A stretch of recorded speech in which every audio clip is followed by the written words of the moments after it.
కనిష్క, నువ్వు చల్లగా జైలు నుంచి రిలీజ్ అవ్వటం అభి చెంపు మీద చెల్లుమని కొట్టినట్టయింది తెలుసా?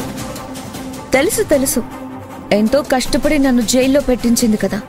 నేను రిలీజ్ అయిపోయేసరికి పడిన కష్టం అంతా బూడిదలో పోసిన పన్నీర్ అయిందని తెగ ఏడుస్తున్నట్టుంది కదా.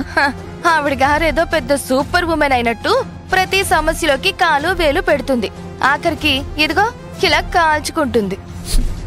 బాగా చెప్పావు లలిత. ఏదేమైనా అభి చేసిన పనికి అద్దరిపోయేలా కౌంటర్ ఇచ్చి జైలు నుంచి విడుదలయ్యావు. నిజానికి ఇప్పుడు నేను బెయిల్ మీదనే బయటకొచ్చాను, పూర్తిగా విడుదలైపోయినట్టు కాదు.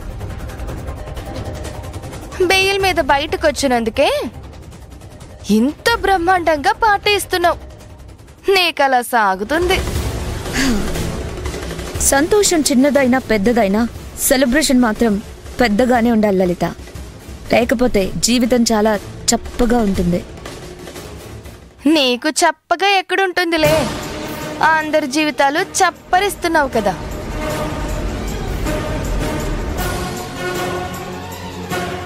లలిత, మాటి మాటికి అలా నిష్ఠూరానికి పోతావెందుకు? అప్పుడప్పుడు మీకు కావలసిన డబ్బులు మీకు ఇస్తున్నాను కదా. మా వదిన మాటలకేం కాని ముందు విషయం చెప్పు. ఇప్పుడు నువ్వు శాశ్వతంగా జైలు నుంచి బయటపడే మార్గమే లేదా? ఉంది, కానీ దానికి మీ ఇద్దరి సహాయం కావాలి. మెరుపొచ్చిందంటే చినుకొస్తుంది అన్నట్టు నువ్వు పార్టీ ఇస్తాను అన్నప్పుడే అనుకున్నా. ఆ పిలుపు వెనుక ఎలాంటి ప్రణాళిక ఏదో ఉంటుందని. నువ్వు చాలా తెలివైన దానివి లలిత. ఇంతకీ ఏం సహాయం కావాలి? చెప్తానుండండి.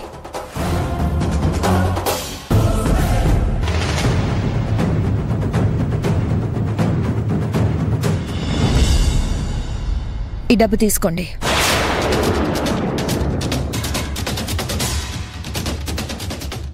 నాకు అవసరం లేదు. ఐరేంద్రి, నీకు మొహమాటం ఎక్కువని నాకు తెలుసులే. నాకైతే ఏం మొహమాటం లేదమ్మా.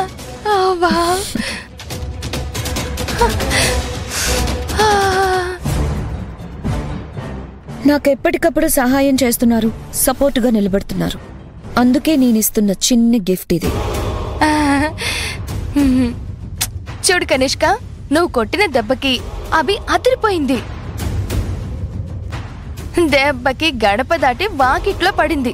ఇంటి బయట ఒక గుడిసేసుకుని కూర్చుంది. ఏ మాటకా మాట చెప్పుకోవాలి. అభికి మాత్రం జీవితంలో గుర్తు పెట్టుకునే దెబ్బ కొట్టావు.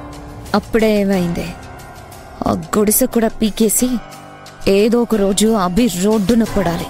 అప్పుడే కదా నాకు మనశ్శాంతి. అదంతా సరే కాని ఇంతకీ జైలు నుంచి నువ్వెలా బయటపడ్డావు? అదంతా ఓ పెద్ద సీక్రెట్. సమయం వచ్చినప్పుడు చెప్తానులే. నేను మాత్రం పర్మనెంట్గా బయటికి రావాలంటే మీ సహాయం మాత్రం కావాలి. ఏంటది?